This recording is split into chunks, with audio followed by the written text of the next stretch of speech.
We're gonna get into one of my most favorite topics, brains. Awesome. Yeah, first of all, let's get some background on your organization. Tell us about Brain.One.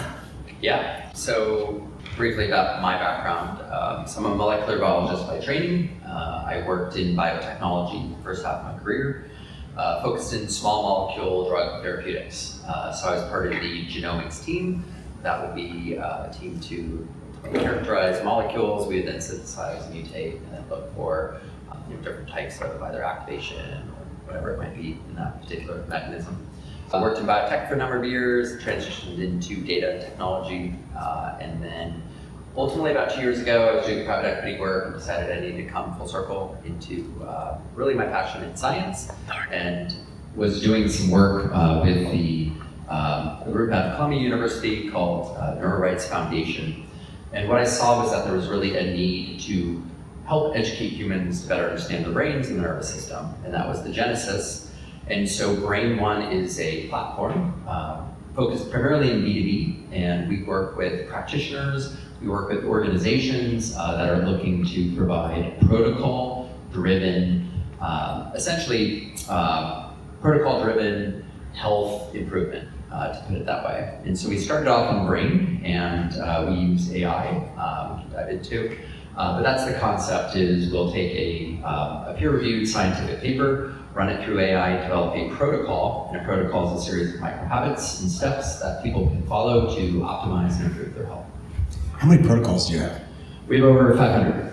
500. How do you determine what direction you're in? How do you decide what protocol to create? Yeah. Because there's just so much information. How do you parse through that? Yeah, so we started off again with a hypothesis. So you guys have heard dementia is preventable, right? So generally that comes from a paper called the Lancet 2017. They identified 12 modifiable risk factors. And so dementia is something that, generally brain health, but dementia specifically, that we have a lot of just empathy for.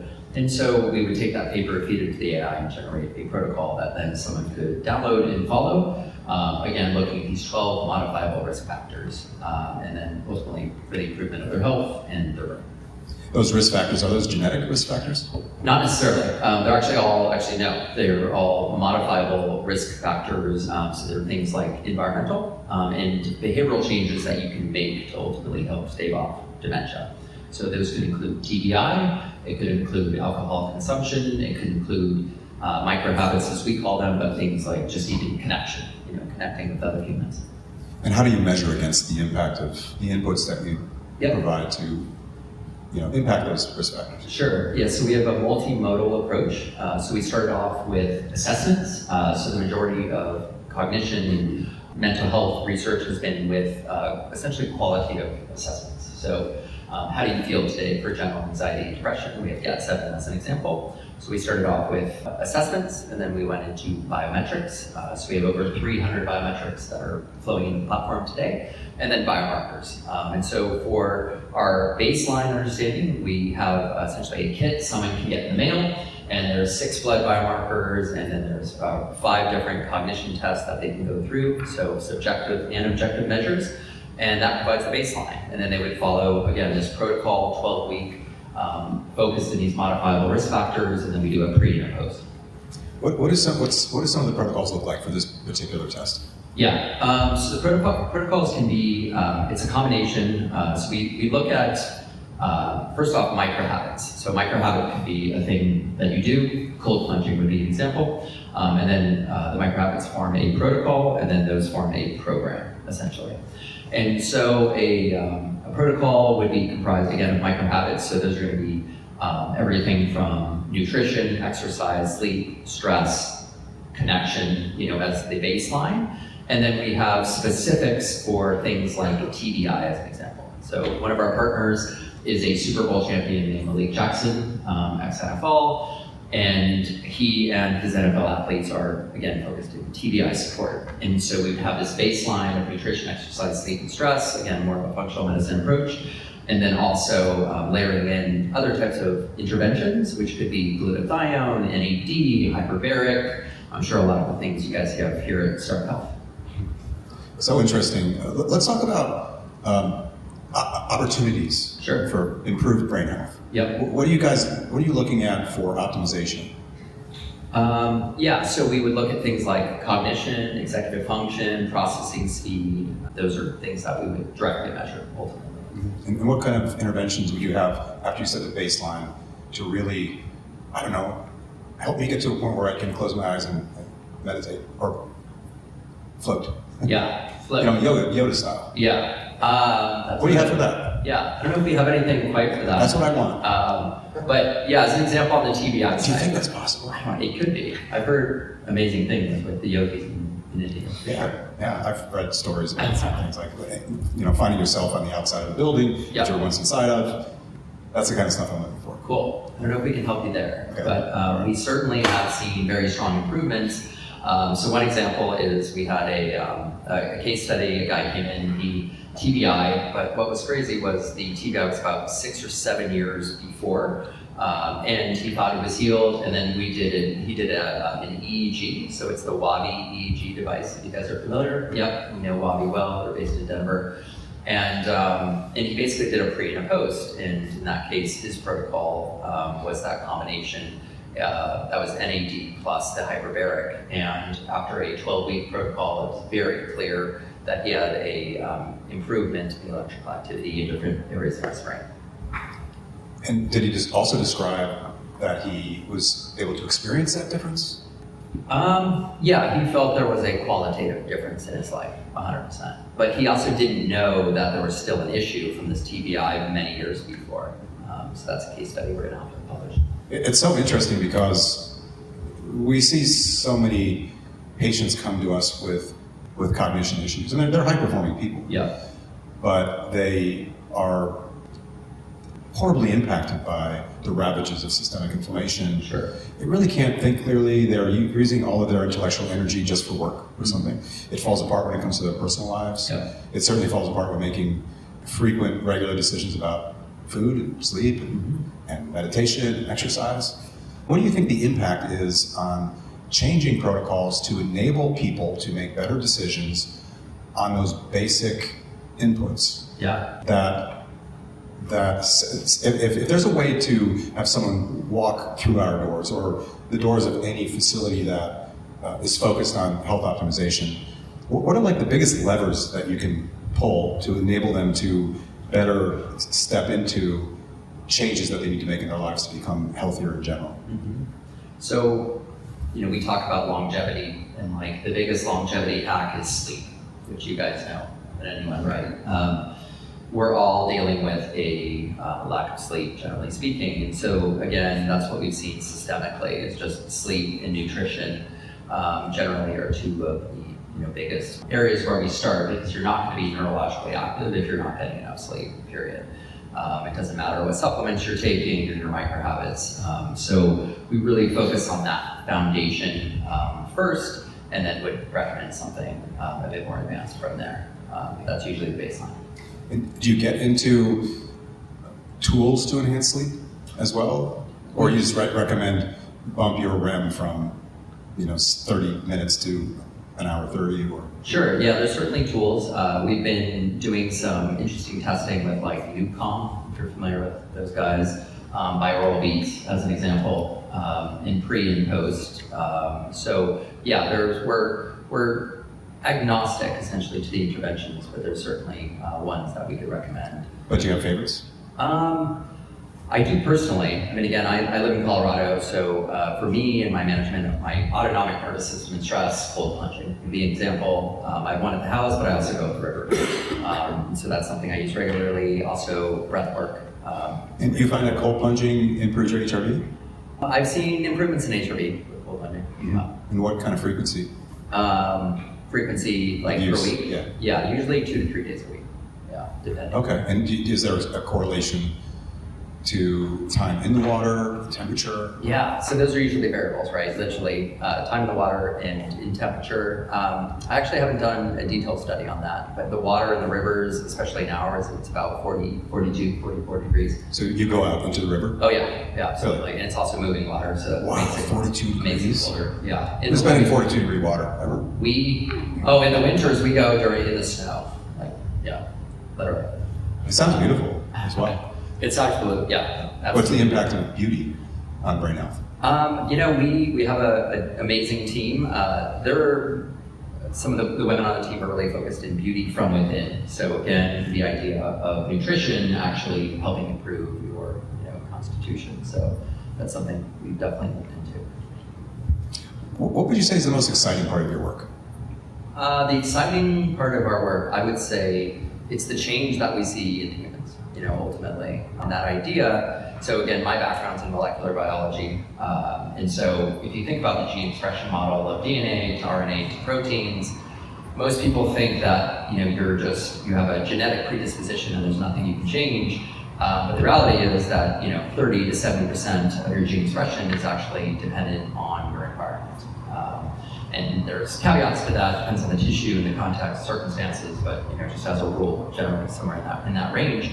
And that's quite profound, because even though you may have a genetic predisposition to something, again, your environment is everything. And so that's been one of the most awesome things to see, is that people improve their environment relative to who they're surrounding themselves with, experience in nature, whatever it may be, that they actually can improve their health directly, which is something that also came out of the Lancet paper.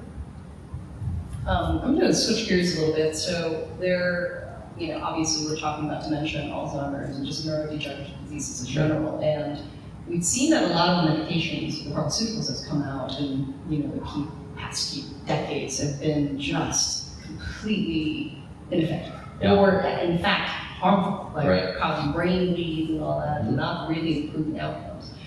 Are you seeing anything, at least in the pharmaceutical realm, where there might be some glimmer of hope that there is potentially something that could be working? They've dumped so much money into this. Yeah. And it's just, we don't have much to show for it, unless there's something that you've seen that we have not seen, or at least the public doesn't know about. Well, what we've seen, ketones would be an example, and again, that's not direct pharma, but the idea that again, by having ketones in your diet can be a neuroprotective, essentially, molecule. So that's something that we're diving into, but there does seem to be a lot of promise for that in particular. Have you heard of that? Yeah. Ketones, there's a lot of creatine. Yeah, Like there's a absolutely. recent study showing about 20 grams a day. Yes, absolutely. Yeah. But I guess nothing in the pharmaceutical realm, huh? Not that I know of, to be honest. Which, again, like SSRIs, we haven't had any major advances, which is why ketamine, as an example, was fast-tracked by the FDA, specific to mental health.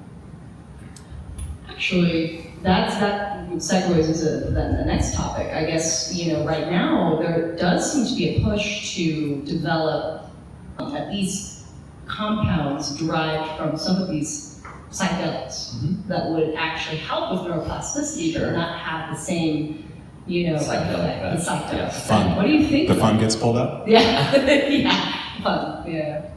I think it's an interesting hypothesis. I'm a big fan of psychedelics. I had my first foray into the jungles of the Amazon when I was 15, and I drank Wachuma. And What's Wachuma? Wachuma is it's the native term for San Pedro, or mescaline is the primary alkaloid. And so I personally feel I have a very deep ayahuasca practice, and I think that these are very positive molecules. Again, in the case of ayahuasca, DMT is the primary alkaloid, but then there's harmine, tetraharmine, there's a number of other molecules that are also antidepressants, psychedelics. So, it's really the concoction and the symbiotic effect of the whole tea, essentially. So I don't know, like by removing the psychedelic experience, again, if people find healing, then it's awesome regardless, but I like the old-fashioned route. How about nutritional interventions? What do you see to be the most effective when it comes to just food? Yeah. Or removing other foods? Yeah. Well, first off, intermittent fasting, in that concept, most humans don't, we're constantly eating, especially in America. And so just the concept of having a 12-hour fast, I would say, on that side is very profound. We've seen firsthand, we work closely with nutritionists, we have multiple on the team, and we also hear miracle stories of women who, maybe are perimenopausal or haven't had a cycle, and then they're actually able to get their cycles back through nutrition and food. So we've heard this multiple times. So anecdotally, the power of nutrition is quite literally everything. So foods that essentially drop inflammation, avoiding foods that create inflammation. Sure. So basic things like seed oils and gluten and things of that nature. Dairy, eggs for some people. Yep. Yeah, not for me. Actually, I have a funny anecdote though. So I live in Colorado, and I broke my clavicle 2 years ago. And I went to the Stedman Institute. Are you familiar with Stedman? So they're number one orthopedic in the United States. And I go into Stedman, and she does the x-ray, and she's like, your clavicle's broken. I was like, great. What's my health protocol? And she's like, and threw me a sling. And so my health protocol was immobilization. I was like, great. And then what? And she's like, yeah, we'll see you in 6 weeks. And I was like, okay. Like, that's, number one ortho in the country. So I went back to my network nutritionist, and I was like, guys, I broke my clavicle. What do you recommend? And they were like, collagen, bone broth, hearty stews. And so I was making bison stews. And I was traveling, and she said, come back in 6 weeks. And I ended up going back in about 4, and she does the x-ray. And she looks at my clavicle. She's like, oh my gosh, it's completely healed. You've fused the bone. What have you been doing? And I was like, focusing on my nutrition. And the doctor was like, we never would have thought of that. And it blew my mind. Literally, the number one orthopedic in the United States never would have thought of recommending nutrition as a way of, again, that's part of a holistic plan. I mean, it was immobilization, but it was nutrition. And she was amazed at how quickly that bone healed. So just as a personal anecdote, I think the power of food is everything. It's so basic. So basic. Isn't it? Yeah. It's strange how we've lost such connection with simple things. 100%. Like sunshine and good food and sleep. Sunshine and morning. Literally, yes. Yeah, I hope nobody figures this out, because you and I are out of job. So let's talk about the future of Brain.One. Where do you imagine it heading, and what kind of impact do you hope that it has on the world? Yeah, so our vision is to reach a billion humans, and the vision is around hyper-personalized health protocols, right? And so you go back, they had essentially the food pyramid as an example, which was actually not that old. You realize that was only like in the 90s is when the food pyramid. Really? Literally in the 90s. I think there was a food wheel that prefaced that. Oh, I thought the food wheel's after. No, it's before. Huh. Yeah, positive. Okay. Yeah. And I trust you. Right, but so that concept, right, again, of that all of us in this room have a food pyramid that we're all supposed to follow, with, of course, the foundation being carbohydrates and grains and so forth. It's just so archaic. I mean, quite literally, the fact that, especially now in this day and age, so what we're developing is we use AI in multiple models. And so again, one is we'll take a scientific paper, we'll run it through, we'll get a protocol that someone can follow. Where we're going is the concept of an adaptive AI-driven health protocol. And so, Todd, you wake up in the morning, you have your data coming out of your Garmin or your Aura, and I think this is actually where the wearables are falling short, is that they don't tell you behaviorally, they don't make a recommendation. They're like, oh, your HRV is low, maybe you shouldn't do X. Right, just data. Just data, yeah, exactly. And so that's the piece that we're really bridging, is around the behavioral modification. So if your HRV is low and maybe you didn't do cold plunging last week, let's recommend something else to manage your autonomic nervous system, such as breath work. And so that concept that you can basically go into Brain.One on a Monday, and you click a button and you get a hyper-personalized protocol for you that's adaptive. So the concept of adaptive AI is something we're very excited about. Oh, that's so interesting. And can you add additional inputs in addition to like a wearable device? Yeah. Like lab results, DEXA scans? Yep. Yeah, so at the moment we have like 50 clinical assessments, and then we have over 300 wearables flowing into the platform today. And then we do have some biomarkers, and we're really expanding that and standardizing that whole panel such that we can ingest them and then help the user make an informed decision, but also providing data governance around the ingestion of that data. One, I think, terrifying trend that I see is that people are literally going to ChatGPT and uploading all of their blood work, which I'm sure you've seen. Yeah. I strongly suggest that patients don't do that. Every single patient I know says, listen, you don't know what they're going to be doing with that data. 100%. It's absolutely terrifying, and there's zero governance, there's zero data protection, in these mechanisms, and people are just doing it because they don't really care.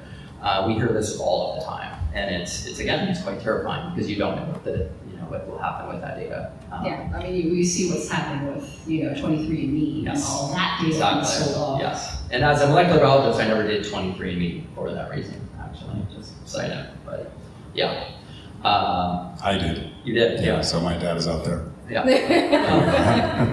It's been resold, don't worry about it. Yeah, sure. I don't think it's very valuable. Yeah. So, what about specific outcomes that a consumer may want? Rose and I, for example, we were just talking about butts, which is one of my favorite topics. Okay. For practical reasons. Sure. Let's just say, I wanted a larger set of glute complexes. Uh-huh.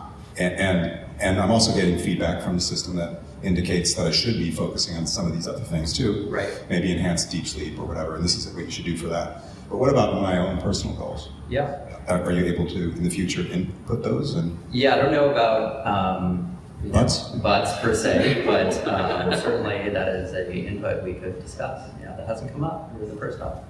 I can't believe it. We can optimize anything, to be honest. Okay, I can imagine. Yeah. Just curious. I mean, it could also be headaches or Sure. Some other problem that may be a little bit more severe than a shovel butt, which is a Yeah. very severe problem. No. Yeah, especially Not now, at your age, but Yeah. when you're 80, Okay. that's a serious problem. Yeah. We'll talk about that. Okay. I mean, we could optimize for it. Sure. Yeah. Okay, so cool. So it's going to be highly customizable, incredibly personalized, potentially day by day, incorporating goals that are maybe over longer periods of time as well. Yep. Things that you maybe don't do every day or multiple times a day, Could be. like your cold plunge. Yep. And it will just tell you in the morning, Yep. this is what you should do. Or whenever you want, you just press a button and then it will come up with the optimized protocol for that moment. Again, based on the data. Something else actually we've recently started testing. So we have, again, over 300 wearables pulling in, and each wearable has 20, 30 different metrics. But we're also we've been testing voice biometric as an input. And the reason why that's so profound is about 1/3 of the US population has a wearable. I'm wearing Whoop. How many do you have? Or usually about 3. I ran into some friends the other day and they're like, "Thoryn, are you okay?" And I was like, "Yeah, I'm great." And they're like, "You're wearing 2 watches." And I was like, "Yeah, I mean, that's normal." We're actually doing an IRB-approved study at the moment looking at the variants of wearables and HRV and so forth. The impact of wearing them on HRV? Not the impact, actually. Yeah. Like a psychological impact? Yeah. Well, that's fair too. Yeah. We could have a whole discussion just on that. Oh, yeah, that's interesting stuff. But the voice piece is very interesting. So you can go in and you can leave a voice note 30 seconds, and then that basically translates into a biometric. And I am, patient 0 essentially. And so we did a time series, and we were able to correlate voice and what we call coherence with heart rate variability. And there were strong and medium correlations with that. And the reason, again, why it's so profound is that if you don't have a wearable, like our parents or our grandparents, you can go in and leave a voice note and actually have a scientifically validated, essentially correlation to HRV. Another example is facial scanning. We're looking at a number of vendors there, and just did a scan the other day, and it was a 60-second scan, and that scan was nearly on par with my aura relative to HRV. Now, I've seen hypertension coming out of face scans. I've never seen HRV. That was pretty profound. When I was in med school, I had this teacher, neurology teacher. He was actually a functional neurologist. Awesome. And he, it's a class of chiropractors who really can specialize in like physical exams. Yeah. So it was quite terrifying talking to this doctor because he would look at your face and he would be able to, he would say, "Oh, you're kind of drooping a little bit on that left side," and he'd be able to track it back to where the quote potential lesion in the brain existed. Wow. And he's like, "Oh yeah, there's probably something there. You'll probably have ALS in about 15 years." And we're like, "Oh my God, don't talk to me, don't look at me," Yeah. But this is back in 2012. Wow. We didn't have any of this kind Sure. of data, AI, or anything like that was in discussion that we knew of back then. Mm-hmm. And now, I think about it, Yeah. the sensors are just way more sensitive than the human eye and everything like that. Yes. So, dang. Yeah. That's going to be very interesting. It's interesting and it's exciting. And again, one of our areas of focus is around environmental toxicity. We're all exposed on a daily basis to a plethora of environmental toxins. phthalates, fragrances, the impact on the endocrine system due to fragrances is just so impactful. So that's part of the vision, is that you can just do a scan, a voice, put in a biometric, and then at least it starts to indicate the spectrum of toxicity you may have been exposed to, and thereby you can modify your behavior to obviously not be exposed. But that's really the goal. Well, that's really interesting, because that maybe will eliminate some of the annoying things that we have in our household the hoops I have to jump through, like the pots and pans and the special skincare products and the special, Razors. It goes on and on forever. It's super complicated. Maybe some of it's not necessary. That's what I'm saying. Okay. It's all necessary. What are you talking about? The data is going to show that it is. Maybe I'll just be squeaky clean. So Everybody else will be that's actually pretty interesting, because right now, at least in the testing side, from the clinician side, for example, in environmental toxins, that's blood, that's urine, Right. that's hair. Yep. Again, validity of that is Sure. it's kind of questionable. Yep. So but if we're able to see that from just scans, that would be pretty fascinating. Pretty fascinating. Yeah, between face, iris, voice. I mean, that could get the mainstay. In some of the claims that I've seen with some of these devices or the biometrics, they're pretty far-reaching. I did a head scan with a group that's out of the Four Seasons. They're called Sports IQ. And he knew down to the species of the bacteria in my gut where I was having an issue. And I had just done a blood scan or blood work the week before for insurance, and it was spot on to the T. And that was through a photometric-based, head scan. So, and again, I'm very discerning as a scientist. I wouldn't have believed it had I not just done blood, and it was like completely spot on. So interesting. To wrap this up, what are you most excited about in the future for yourself, for your own personal benefit? What technology, what protocol, what can you imagine that doesn't exist right now that you think it will? That's a great question. For myself, I think some of the things we've touched on, but again, how we're using AI to help personalize the human health experience. I think that is something that's truly missing today. And the amalgamation of all of these millions of data points into something that could profoundly help and ultimately heal a human. So that's really the vision that we're working towards. I love it. It's beautiful. I love what you're doing. Great. Super Thank you. exciting. Yes. I can't wait to be a part of the whole party Sure. Thank you, Todd. and test more, do more things, indicate that I don't have to use the special floss, which breaks and gets stuck in the teeth. Oh, yeah. And all the things I have to do that are just ridiculous. Yeah. They make life hard. Right. Yes. Stainless steel pans and such. Well, thank you so much. It was great to see you. Great. Thank you. Appreciate it. Appreciate what you're doing Thanks here. so Sir. Thank you. Do you guys have any Sure, I questions? don't know if you need to wrap this up. Questions or? Do you guys have any questions? I got one. Question. I've been reading a lot or hearing a lot about creatines, like excessive creatine, like 25 grams plus, whatever the number is, and the impact that it has on your neuroplasticity. Sure. Can you elaborate, or any of you guys elaborate on that? Alice? I personally don't use too much creatine myself. So using 20 grams and above, I think the studies have shown that it's more for, and it's not long-term too. It's really difficult to actually run long-term studies because number one, it's incredibly expensive. One of my ND colleagues actually owns a supplement company, and he told me that to run a study just on vitamin D, which is one of his products, or K2, out of pocket for his own company, he actually had to pay, I believe, $800,000 just for that study. So with the creatine in particular, they say that 20 grams and above, or just 20 grams, great for improving some of the symptoms of dementia or neurodegeneration. I don't know if long-term that's a good idea. So Because of the liver toxicity? not necessarily the liver toxicity, it's just anything in excess, especially like any supplement you're not supposed to be taking, like high doses for a long period of time. You're going to cause a lot of problems down the line. So, but creatine in particular, everyone's very interested in it, and I'm just saying you should pulse dose if anything. So. Smart. Yeah. And 20 grams is a tremendous amount. That's like, a large amount of powder to ingest. And for some people, just 5 grams can give you gas. Yeah. So, but Yeah, it's there's a lot of GI distress that you can actually get from just even 2 grams. So now there are different formulations. Yeah. They do have liposomal. They have that I haven't tested the liposomal yet in patients to see if they tolerate that better, but I think there's gummy ones, but man, you're gonna eat a lot of gummies, and that's like a crap ton of sugar in there too. So I think between 5 to 15 really kind of depends. But again, if the person's not eating much protein, or if they're vegan vegetarian, then they're going to have to prioritize that a little bit more.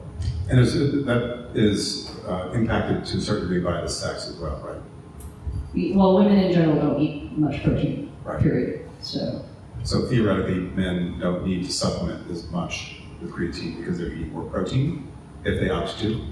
And Yeah. women generally have a hard time with that. yeah, I think I did an analysis. I think if you ate 150 grams of protein a day, you get about 5 grams of creatine just spread out throughout the day if you eat it from a high quality animal source. Stu. Well, first off, thanks for your guys' talk and doing the work that you guys are doing to help us all figure out on the other side. I was listening to a Lane Norton podcast on the way over, just about the importance of muscle, and gave a really interesting example, specifically diving into cancer prevention, potentially, building and sustaining muscle being as much as 300% more effective at decreasing the rate of mortality with cancer. And so he was making this comparison that often people are hyper-focused on say artificial sweeteners as it relates to cancer, and but not say lifting weights in this case. And it's like stepping over $100 bill to reach for a penny.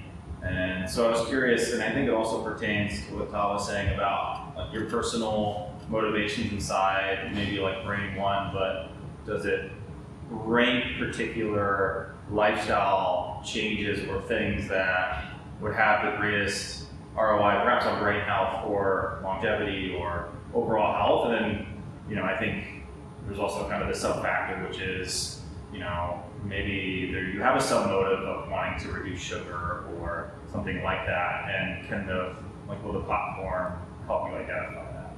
Yeah, that's an awesome question. We haven't researched that specifically, but anecdotally, I've heard a number of stories. A good buddy of mine, his name's Frank Greasy, he's an influencer. He had a heart transplant, and he has a 19-year-old girl's heart in his body right now. Look him up, just doing amazing work. And he wholeheartedly believes it is due to his muscle composition that helped him actually pull through that entire experience. Otherwise, he feels he would have been dead. And so we hear these stories anecdotally all the time. I don't have any data yet to share around it, but I'm a wholehearted believer, especially as humans get older, one of the best things they can do, again, is weight training. So, wholeheartedly. Yeah, I mean, even beyond weight training, right? Let's just say, in my routine, I'll do an ice bath. I will go for a daily walk with my dogs. I'll try to meditate, and then we're all entrepreneurs, we're busy, and it's like, cool, I can do one of these today. And could I possibly go and see like, oh well, I can see the impact as it's relative to my, if I walk the dogs on the beach, it's I actually see better than if I did a ice bath over here and I went to does it kind of factor in those things? Is that a potential? It could in the future, we're not looking at it Yeah. now. Yeah, absolutely. Yeah, very. Back to the sugar and cancer concept. Yeah. That's partly why you guys know who David Sinclair is, right? Right. Why in his book he describes the use of metformin as helpful for just longevity, right? But there's a much better solution to that. You can just build bigger glutes. There you go. Because it all comes back to it. It really can be anywhere in your body, but I think that's one of the most practical places to put it. Because the larger your musculature, the larger your storage facility for blood sugar. Does that make sense? So if you have another 5% of muscle, your fasted glucose will likely be lower than it was previous to adding that muscle. And so if you can add a healthy amount of muscle to your body, perhaps not too much, leading to things like sleep apnea, but more than you currently have, theoretically that will help prevent cancer, because cancer needs sugar throughout. I think David Peter Attia wrote about that in his book, The Four something or other. He is like the Four Horsemen. Four Horsemen or something, yeah. This was maybe one of the horsemen. Outlive, that's the book, yeah. Good question. Yeah, when it comes to cancer, and we don't treat cancer that's not within our patient population. However, we do come across patients who, we have this one patient, we've interviewed him actually, but I identified something that was off in his complete blood count, and I was like, there's something wrong here. Like this is odd what I'm seeing. You need to go to your PCP, get a referral to a hematologist, and they end up diagnosing him eventually with multiple myeloma. Now, he's a really healthy guy. Came into it incredibly healthy, great muscle mass, serves on a regular basis, and essentially, yes, he has his diagnosis, and he's going to the best multiple myeloma oncologist in the world. And at this particular point, his doctor said, okay, you've had this for 3 years, or at least we diagnosed it for 3 years. If you continue on for 2 more years and continue to be healthy, the chance of you dying from this cancer is going to be 0. You're gonna die of something else. So, and for the most part for him, he continues to train, he comes here regularly, he's in his 60s, he's actually on TRT, really trying to preserve that muscle mass. Now, when it comes to cancer in general, the thing that will kill patients, especially if they're going through treatment, is actually what they call cachexia, is muscle wasting. And this is the same with HIV/AIDS. That cachexia, that muscle wasting, is going to kill patients. So sometimes what they'll do, again, they'll use TRT, they'll use other anabolics. That's actually where it's indicated. Some of those other medication, more hardcore, more powerful anabolics. But preserving that muscle mass is crucial. And when you have older parents and you see as they get older and become more frail, it's terrifying what will happen if, for example, they just fall. Because the stats are very clear. They will die if they're, after the age of 60, they have a fall, they break a hip, the chances of them dying within a year is 30%.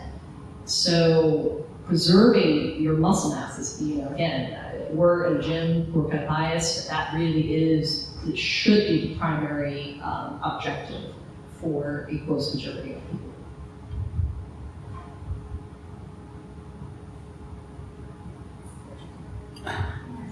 I used to work in the biohacking space, and it was a fun time. During the keto craze, I called it. We were comparing sticks, going to the bathroom and stuff, see who had the darkest color.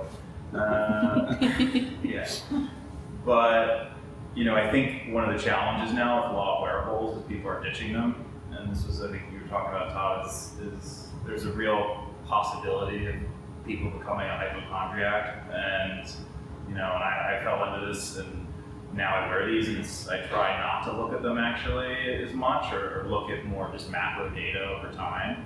I'm curious, maybe individually, how you all kind of address that with people, and also the secondary component which is attached to that, which is how effective the placebo is. And so it's kind of like you're doing psychology on them individually of don't come too obsessed, stay positive, and trying to almost psychologically disassociate if you see a red or a scary or something with your data, or with when you're working individually with people. And I think people get scared of those things. Yeah, I can talk about that. So one thing that we recommend is people not look at the data the first thing in the morning, and that they check in with themselves and give it a period of time, and then look at the data. And again, as I mentioned, we just got approval for an IRB study looking at variance between the different devices. And I will tell you, just 2 days ago, my Aura and my Whoop, even though it was trending, they were different, and they were basically telling different stories. So I think that's part of the reason we're doing the research we're doing, is to help prove that out. Because it is terrifying, and if you look and it's oh, you had a horrible night of sleep, and you're but I thought I slept pretty well. And you're looking at the data, it can become paralyzing. So I think there's a massive, concern around that. It's very valid. Yeah, for patients who are very anxious, I'll just tell them to stop. Like, you gotta stop. Like, just chill. Like, I'll give you an example of Todd right here. So, can I speak about your Second violation. So, Todd has AFib, atrial fibrillation, and this is genetic, got from his dad. And really, he's on a medication right now called flecainide that will suppress that HRV. So, and we looked this up. We're like, hey, his is in the teens, and he doesn't freak out about it, but he was like, oh yeah, it's like 16, 17. I was like, hey, gotta remind you. Don't come You're gonna judge me. I'm gonna freak out about the data. And then I was like, remember, we can't use that data anymore. That HRV is not valid because of the medication that you're on. So, these are things that the practitioner has to know about all of this too, by the way, to make sure that the patient just doesn't completely freak out and all that stuff. Now, that said about placebo, though, I will say placebo can be a great thing. Like, it's not always a bad thing to have a placebo effect. We treat a lot of men here either on testosterone or HCG or endothelin to increase their testosterone if needed. And sometimes we'll have patients come in, they're doing their blood draw, and they're on one of those things, HCG for example, and they're like, yeah, I feel great. And then we look at their levels and we're like, well, it didn't improve much. So it's very interesting. Humans, and it's a very interesting thing to be in the clinical space and see all of these variances. But I'm actually kind of curious, doing your IRB so far, which device is coming out or is at least showing to be more accurate? I can tell you the least accurate is Apple Watch, and it depends on the metric. So generally speaking, when I'm training, I'm using Aura for sleep and Garmin for activity. So I can get back to you with the data slide shortly, but Garmin generally is my go-to for activity, including HRV. How are is it 8 sleep 8? Yeah, I've heard good things. Like the bed, Yes. it does data gathering as well? It supposedly does, yeah. Yeah, I didn't use one yet, but I've heard amazing things from our audience. The reason we don't have one is because it's not clean enough. No, why? Explain. Well, first of all, I do have some concerns that there's a lot of EMF that's Here we go. emitting from that bed. Like, Well, it's just water circulating though, but right? it's also the device that's connected to it, like next to it. Yeah. And The fabric is not organic. And the fabric, I don't know if it's organic and also off-gassing. So, What's the third one? off-gassing from the fabric, Okay. chemicals. That's fair. So, don't know. Yeah. He's sensitive. Listen, I can handle lots of things. He's sensitive. I'm delicate. Delicate fine, right? I can talk. But maybe you can try the 8 sleep and get back to us. I mean, See if you get all toxic. I'm already a believer. I mean, honestly. Well, just I've heard great things about the it. concept again of having that lower temperature in sleep. Like, that's very well proven. So, yeah, not cheap. They're about 45,000. Yeah. Probably worth it. And we pull that data in the Brain.One site note, so if anyone's using one, we should talk. No, sorry.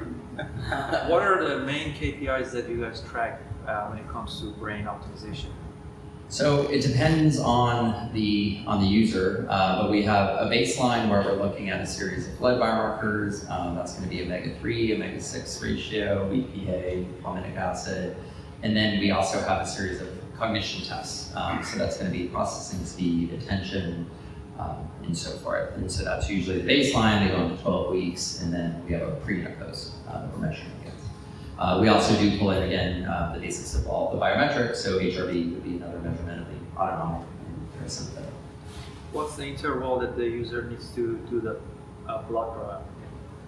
We do it we do it every 12 weeks, generally is what we look at. Quarterly is what's also recommended by one of the tests that we use. Most people are not looking at any of these biomarkers, to be clear, but there's a number of tests out there off the shelf.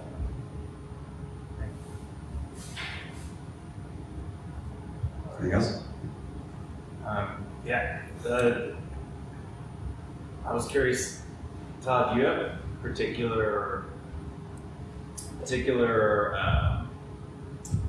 I would say like points of measurement that you will do with individual clients, like grip strength or like hanging from a bar, or because a lot of people, there's kind of these fascinating indicators. It's like, oh, if you can, you talked about falling and breaking your hip, but I think there's one where it's like if you could get up without, like with your legs crossed, that's an indicator of longevity, certain grip strength, and some of these other things that I think people often don't really think about, but if you simplified it to like the most basic terms, it could correlate to the strength of your nervous system, your brain health, and then like your response to your physical body. Are there some of those that you really fascinated with, maybe like, or putting some of your clients through? Yeah, actually we have far too many to list.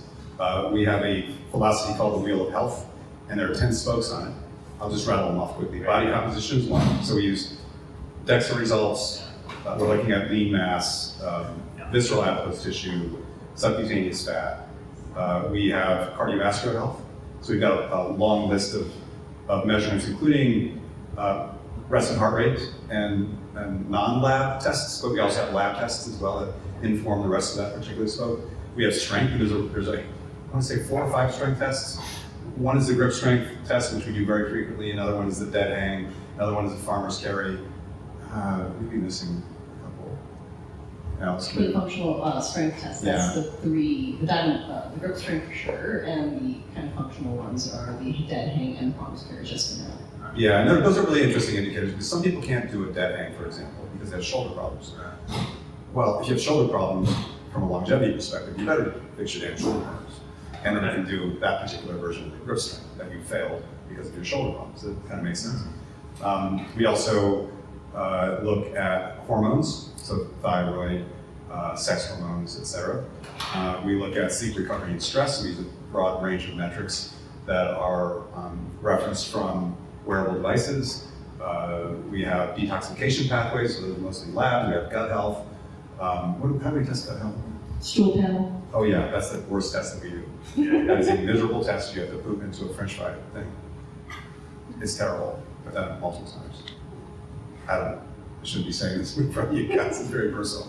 We also have nutrients, which is a combination of micronutrients that need to be on board to perform in a healthy manner or an optimal manner, and then we have macronutrients as well that you should be targeting to accomplish what you need to be healthy in a holistic way. We have a bunch of orthopedic tests that inform that particular spoke as well. And so all of those things, I can argue that orthopedic health is the most important. I can also argue that mental well-being is the most important. No. Body composition is the most important. No, hormones. No, sleep, recovery, and stress. It depends on my mood. I mean, every single one of them are so critical.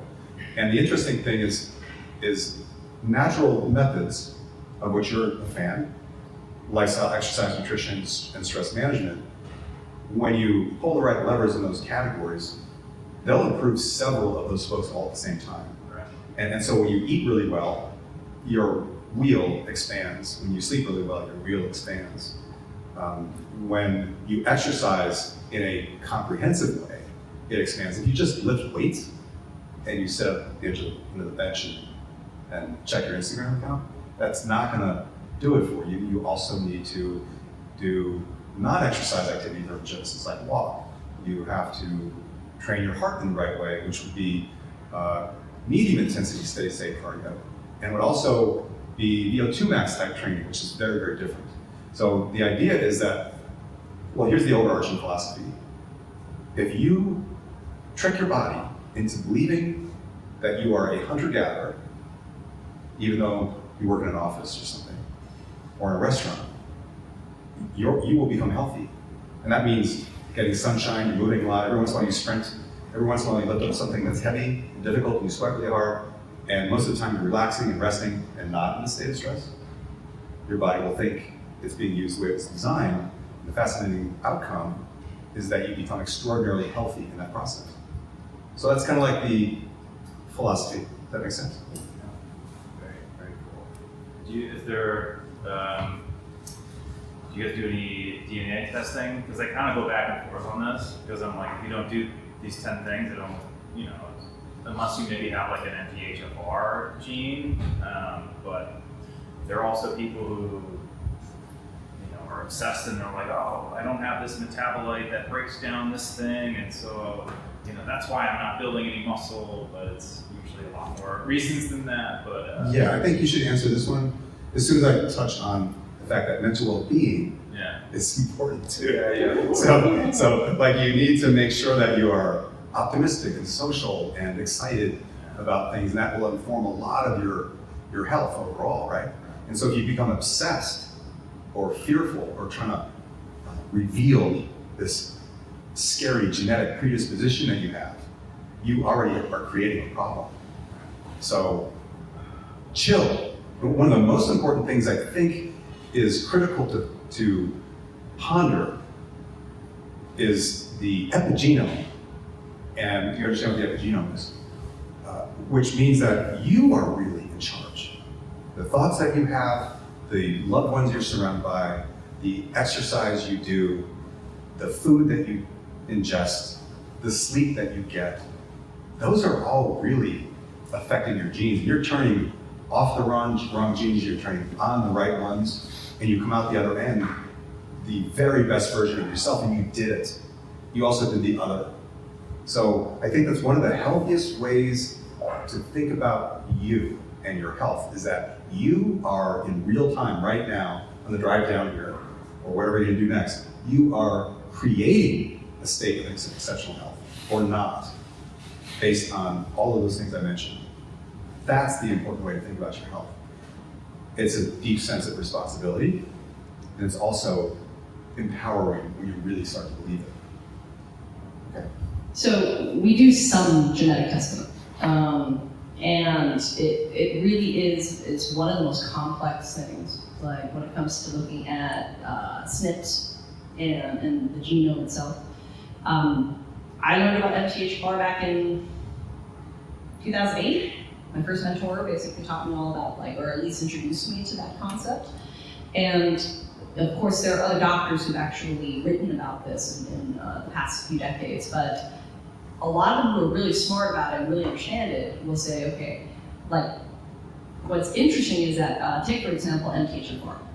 There is a marker, a blood marker that people tend to look at called homocysteine to determine whether or not that gene is really, truly faulty. That's actually a more important marker. It's about the expression of that.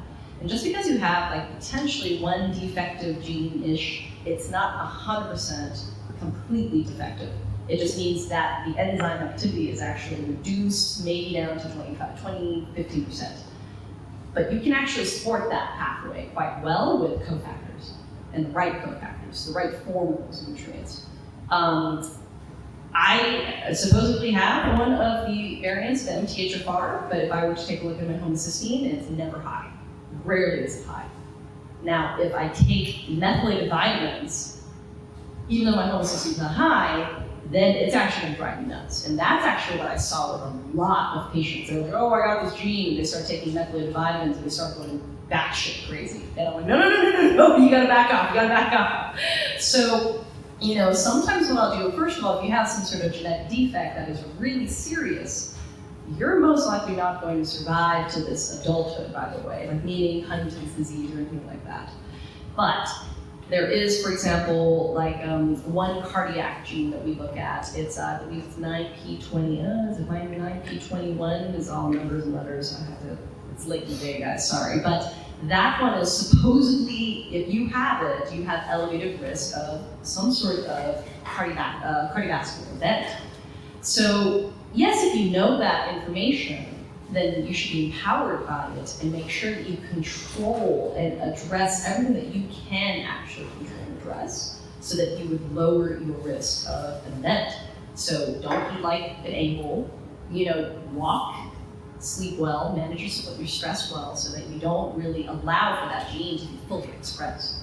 So that's our approach, is that yes, we are all born with some sort of set of variation in genetics, but it really depends on whether or not our environment is actually going to really influence this expression. So we actually have a lot more control than they want us to think. That's what I would say.